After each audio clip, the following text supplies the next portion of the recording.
La revue de presse de ce mercredi, largement consacrée à l'adoption du projet de loi sur la réforme de la Haute Cour de justice et la justice militaire, adoption actée hier par l'Assemblée nationale et qui devrait permettre la reprise du procès du dernier gouvernement de Luc Adolphe Thiaw. La revue est signée Abdoul Rasmane Zongo. Loi sur la Haute Cour de justice et la justice militaire, elles sont adoptées, note aujourd'hui au Faso, et ce malgré l'abstention du CDP. Sidoya corrobore cette thèse, en clair, la modification est actée par les députés et permet ainsi, commente notre confrère, d'expurger la Haute Cour de justice, oui, d'éliminer les vices qui ont stoppé le procès de Blaise Compaoré et compagnie.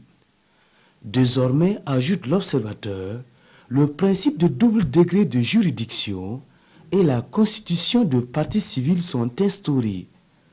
En termes simples, d'État et citoyen, la réforme vise à garantir un procès équitable et à renforcer les droits de la défense et ceux des victimes. Le gouvernement renchérit dans Aujourd'hui au Faso.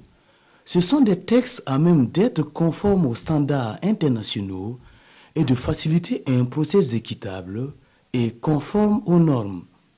Faux, rétorquent les 11 députés abstentionnistes du CDP, pour qui le droit n'est pas totalement droit à tous les endroits de ces textes. L'un d'entre eux se défend d'ailleurs et dans les colonnes d'Aujourd'hui au Faso. Nous estimons que ce n'est pas au moment où on est en train de juger des gens, argumente-t-il, qu'on doit relire des textes pour y mentionner ce qui n'y était pas. Une situation pour le moins conflictuelle qui amène le pays à s'inquiéter de la sorte. Ira-t-on enfin sereinement au procès?